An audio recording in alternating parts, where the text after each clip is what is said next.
Most people assume casino carpets are ugly because nobody cared enough to make them beautiful. The opposite is true. The ugliness cost more to design than most hotels spend on their entire lobby. The man who has studied this longer than anyone is David Schwartz, who spent years as director of the Center for Gaming Research at the University of Nevada, Las Vegas, and has personally photographed over 220 casino floors across the country. He calls the tradition an exercise in deliberate bad taste that somehow encourages gambling. That word, somehow, is the one worth pulling on. Because the ugliness is not one thing. It is at least 7 things happening at once. And the most surprising layer is that the man who built his entire career on ugly casino design said he never actually proved it worked. Start with what the floor does to your eyes.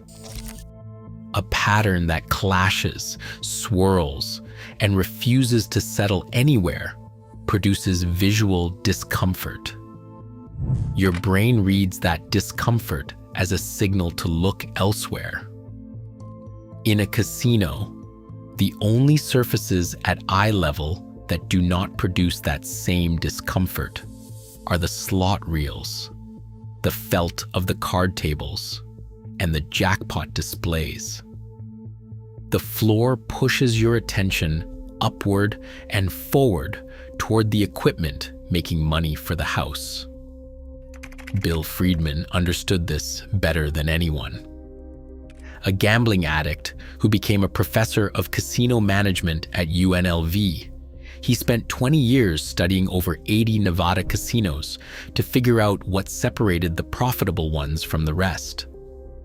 His research went into a 630-page book, Designing Casinos to Dominate the Competition. Among his 13 design principles, low ceilings that push your gaze back down, maze-like layouts with no straight sight lines, no clocks, no windows, and gambling equipment visible from the first step inside. The floor is a background irritant in that system. Its job is to make every other surface look better by comparison. Here is what nobody mentions about Friedman and carpet. When a reporter asked him directly whether the patterns actually encouraged gambling, whether a more exciting floor created a more exciting atmosphere, he said this: "Beauty doesn't drive casino play at all. Nobody gambles to relax. And, critically, nobody has ever demonstrated that carpet patterns affect behavior at all." He added, with what sounded like genuine academic honesty, that it doesn't mean the effect isn't there. He said, "I just couldn't find it." The man whose design philosophy shaped decades of ugly casino floors admitted on record that he had no proof. The carpet was doing what everyone assumed it was doing. He built the ugliest casinos in Nevada, and he couldn't confirm whether the ugliness mattered. That admission is important. Keep it in mind. Because while the psychology debate was unresolved, the floor was doing something else entirely that had nothing to do with where anyone looked.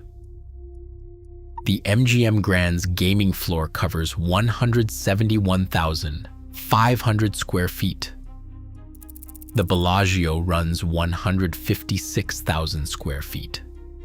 Both operate around the clock, every day, with thousands of shoes crossing that carpet, carrying in rain, ash, spilled drinks, and everything else people bring in from outside. Casino carpet designer Terrian Hale has discussed this directly. The material is typically a wool and nylon blend, durable enough for that punishment, and fire-resistant enough to handle cigarette embers dropping from tables onto the floor. And the wild, non-repeating patterns hide what that volume of traffic actually does to a surface. A carpet running fragmented geometries in deep reds, teals, and golds does not show the drink spilled at 2 in the morning.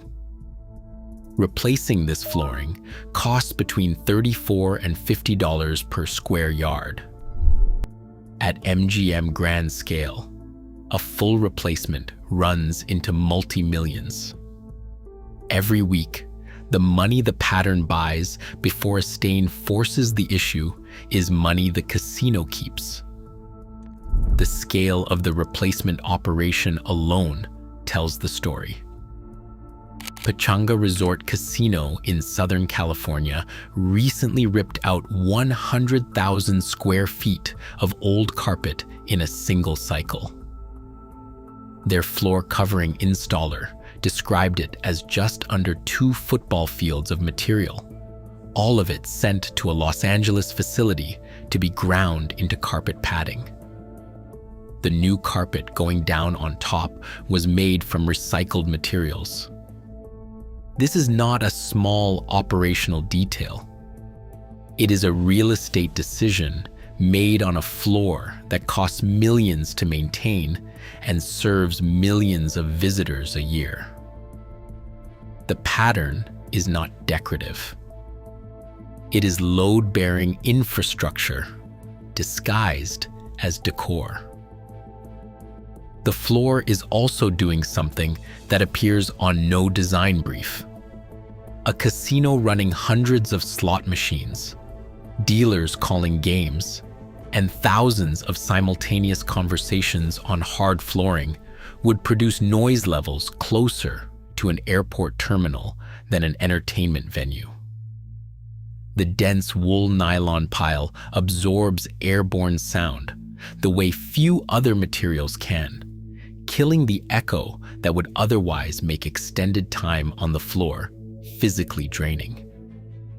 Every additional hour a player stays because the room is manageable rather than assaulting is another hour the house collects its edge.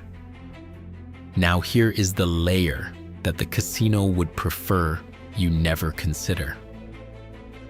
There is a theory traced to contacts within Cornell University's School of Hotel Administration that the color palettes are chosen specifically to match the most common chip denominations. Reds that sit close to $5 chips. Greens that blend with $25 chips.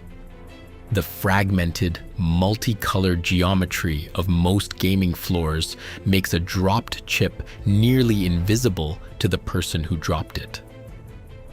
Every night during cleaning, staff work through the floor recovering what guests have left behind. A Cornell Hotel school graduate pushed back on this as a myth, arguing the real driver is stain concealment. Maybe. But sit with the incentive structure for a moment. A casino has no financial reason to make dropped chips easier to recover. Whether the camouflage was designed in or emerged as a side effect of choices made for other reasons, the direction the money travels is identical either way. David Schwartz noticed something else in the patterns after photographing hundreds of floors over the years. The same symbols appear across properties that share nothing else in common. Flowers. Wheels. He asked whether those shapes carry meaning. Flowers bloom and die, their value temporary. The wheel was a Roman symbol for the capriciousness of fortune. It rises and it falls. It never stops. Schwartz noted its prominence at Caesar's palace specifically. He raised the question of whether the symbols function as a low-level prompt beneath the threshold of conscious attention. Life is short. Luck turns. Play now. Whether any gambler registers that consciously is beside the point. The carpet has been carrying that imagery since Nevada's earliest casino hotels were laying this kind of flooring in the 1930s. Those earliest Nevada floors were not what you picture today. Through the 1960s, casinos still ran hard surfaces and simple single-hue carpets, flooring that would not look out of place in a hotel lobby. The delirious, non-repeating patterns came later, emerging through the Friedman era as a deliberate departure. The floor changed first. It was the first thing that told you, you are somewhere else now. Separate from symbolism. Color is doing something more direct and measurable. Red dominates most gaming floors. Red raises heart rate. It generates a baseline state of urgency and readiness before a single bet is placed. The floor is the largest continuous surface in the building. Its palette sets the emotional temperature of the room before you have processed anything else about the space. Then came Roger Thomas, and the argument broke open. Thomas partnered with Steve Wynn on the Bellagio, which opened in 1998, and did the opposite of everything Friedman had prescribed. High ceilings instead of low ones. Open sightlines instead of mazes. Natural light through skylights. A Dale Chihuly glass sculpture suspended from the lobby ceiling violated two of Friedman's core principles simultaneously before a single guest placed a bet. Thomas told The New Yorker directly, "People do not want to make bets when they feel trapped, overwhelmed, or confused." His working assumption was that relaxed people bet larger, stay longer by choice, and come back. The Bellagio generated more profit than any other single property in Las Vegas history. The industry named Thomas's approach the playground design model, and it spread through every major resort with the budget to execute it. The Bellagio once requested a carpet inspired by the colors of an ice cream sundae. The patterns in Thomas-era properties became more sophisticated, with longer distances between repeats. Deliberate ugliness gave way to calculated elegance. But now, look at what the elegant carpet still does. It still uses warm color tones that prime energy. It still runs non-repeating geometries with no visual anchors for spatial navigation. It still hides stains and wear under a surface too visually busy to read clearly. It still costs $34 to $50 per square yard to replace. It still absorbs the sound of a room that would otherwise be intolerable. It still carries flowers and wheels, just rendered at a higher thread count. Friedman's ugly floor pushed your gaze away from the ground through discomfort. Thomas's elegant floor pulled your eyes toward the room through beauty. Both kept your attention off the one surface that could anchor you, orient you, and give you a reliable sense of where you were in the building. The mechanism changed completely. The result never moved. This is what Friedman's admission about carpet is actually revealing, though he didn't frame it this way. He couldn't find evidence that the patterns specifically affected gambling behavior. He may have been right. The pattern might not be doing what everyone assumed. What the floor is doing, what it has always been doing, is simply refusing to be restful. Whether it does that through chaos or through elegance, whether it does it with garish 1970s geometrics or with ice cream sundae pastels, the result is identical. your attention finds no place to settle underfoot. It goes somewhere else. Somewhere in the building, that somewhere else has a machine in it with better odds for the house than anything else in the room.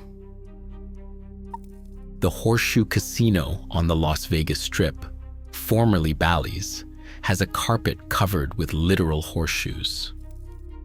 The branding is so direct, it borders on self-parody.